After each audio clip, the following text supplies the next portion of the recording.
munsi turibuka ku nshuro ya 16 imiryango yazimye muri Jenoside yakorewe Abatutsi mu 1994. Iyo tuvuga imiryango yazimye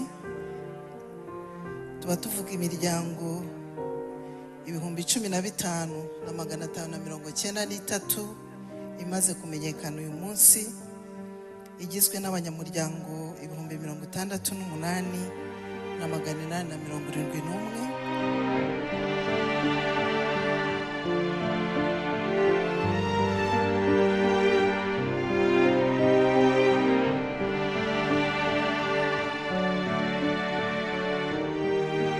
Abateguye Jenoside bashakaga ko Abatutsi bose bazima ntazagire uwongera kuvugwa.